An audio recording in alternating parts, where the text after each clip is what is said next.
Everybody knows it. Okay. My kids use it quite a bit. My wife, mostly family and Gotcha. friends. Is it It's a not swipe like I would hand it around. passcode or is it a PIN numeric?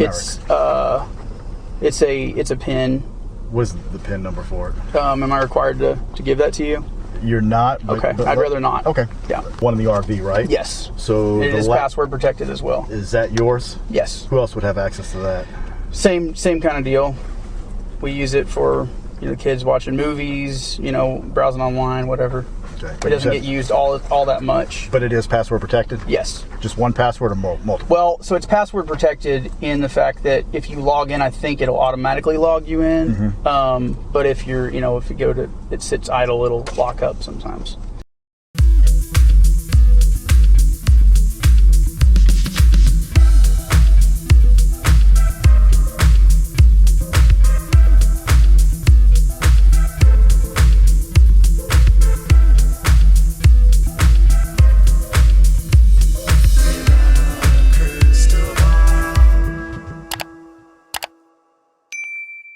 It's Katie from Without a Crystal Ball. Welcome back to my channel. I hope you guys are having a really good day. It's Monday, January 31st. It's a day for the Duggars. Well, maybe. Josh Duggar and his attorney and the government are requesting a little bit more time related to a filing that Josh made back on in January about wanting a new trial and an acquittal.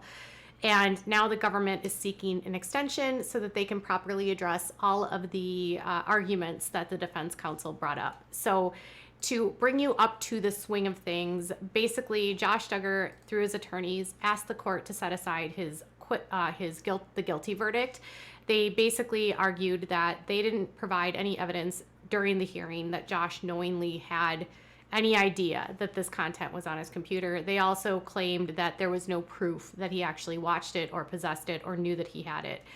And because they couldn't prove that, then that they needed to acquit. So I don't know that that's how it works. Now, that was a very short part of the brief. And then another part was related to Caleb Williams. And this is in relation to communication that they claim that the prosecutors had, that they say that they did not give to the defense, or that they gave it to them at the last minute, and they were excluded from having Caleb testify because they claimed that the government violated a Brady and Giglio by failing to timely disclose exculpatory evidence, and he was precluded from calling a necessary witness.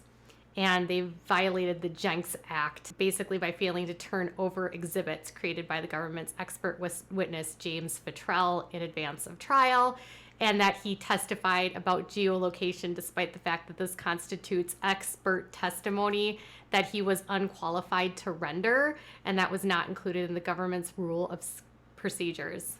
So before the trial started, they said that the government knew that Caleb Williams was someone that they had access to the car lot, and that was someone that worked for Josh from time to time and would use the computer.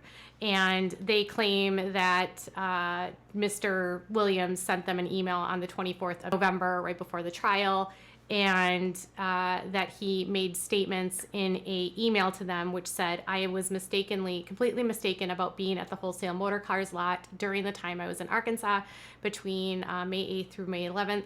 I do not know if I was on the lot computer or even if I ended up going there. It looks like during my time there, I did odd work for the guys and maybe even Josh Duggar. In the message between Josh and I while I was in Arkansas, as attached in one of these screenshots I am providing, I tell Josh I was planning to come to the lot a couple of the days. I apologize for the mistake. I had no intention to mislead you all. So he basically says that he could have been at the car lot between the 9th and 11th. And apparently he was in town for some sort of doctor's appointment, and during that time communicated with Josh.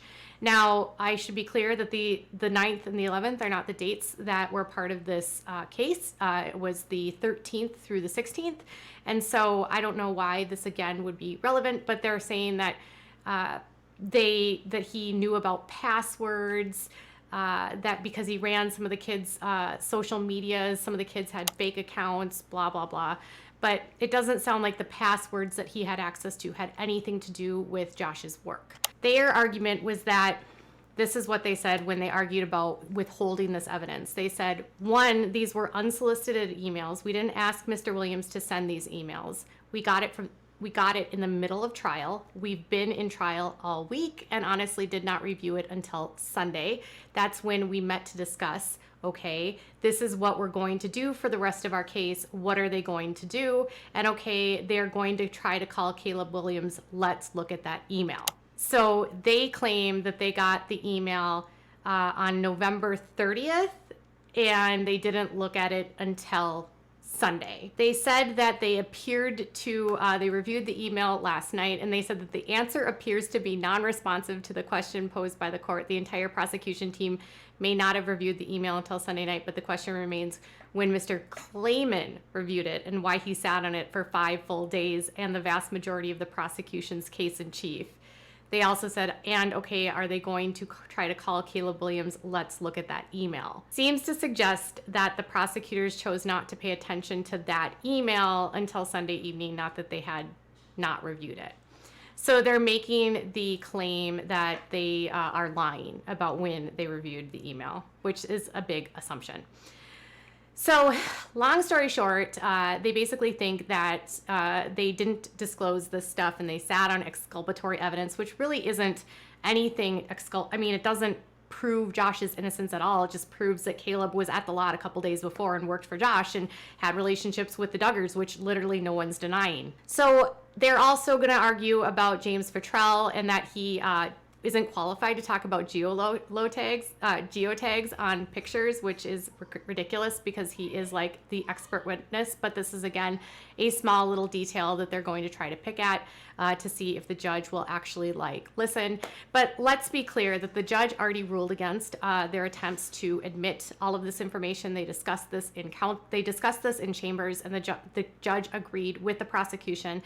And now the defense is coming back and basically saying well, you're lying. Maybe you saw it earlier. So in an event to be as thorough as possible, it sounds like his team, the team that prosecuted him, would like more time. So basically what they have filed came in this afternoon, which says that the defendant caused to be filed defendant's motion for judgment of acquittal or the alternative motion for a new trial. It says per local rule 7.2, a responsive brief in the above listed motion is due 14 days after the motion was filed in the docket and currently corresponds to February 2nd. And in order for the government to fully and completely address all the issues raised by the defendant in his motions, the government respectfully requests a 9-day extension of the responsive filing deadline. If granted, the new deadline for the government will be February 11th. And then they also said that there had been no objection by his defense team for this. So they are going to address all of the arguments that came up. And, this was a pretty extensive brief and a request by Josh Duggar's team, I think, or 79 total pages. So the main document was 27 pages. There was 42 pages of exhibits, which were the emails and text messages from Caleb, and then other exhibits. So I'm guessing they just want to be as thorough as possible and address all of it to prove that, no, you don't need a new trial. And they might want to be talking about dropping that charge. I don't really know. That was the other aspect, is they said that they were going to, they had agreed to drop this charge, which is not something that I had heard before. But that's what Josh's attorneys claim. So they are asking the court for more time, and it's unopposed. So basically that means that the judge is likely to rule in the favor of the government. The judge had also granted extra time to Josh's attorneys because they didn't have transcripts at the time. So they needed to wait on a delay for the transcripts. So basically what this means for you is that we do not have a sentencing date yet because they are still going through the pre-trial or the post-trial motions. After these motions are addressed and more than likely denied by the court, they might dismiss the one charge. I think that would be the only thing that he would get here. But my gut is that this isn't going to go in Josh's favor. These are just if you look at the court rule of procedures, you'll find that these kinds of requests are so rarely ever granted by a judge. And it would pretty much vacate all the rulings that the judge made during the trial. So with that being said, they want more time, and Josh's attorneys don't care if they give them more time. And Josh, in the meantime, is sitting behind bars in Washington County without a sentencing date at this time. So when he was convicted, it was December 9th, and on December 9th, they said about 4 months, which would have put us at April. We are almost at the month of February. We could still very well be on track for sentencing in February. I just really don't know. I also should note that a lot of the courts are backed up due to what's been happening with the pandemic. So some things have been delayed, but his case, if you look at the totality of when he was actually indicted to the time of the trial, it was relatively fast. I mean, there are currently other cases that I've covered that were indicted years ago and still haven't gone to trial. So this case has moved quickly, even though it feels like forever, because you guys just want to know how long he's going to go away for. I would say, fear not, don't be stressed out about his requests. I trust this government, I trust their work, and I trust that they will do their due diligence to answer as thoroughly as possible. And I trust the judge to not go back on what his word was and what his orders were previously. So in the meantime, Anna Duggar and Josh are still best friends, and they're not divorced. Tell me what your thoughts are in the comments below. Bye, guys.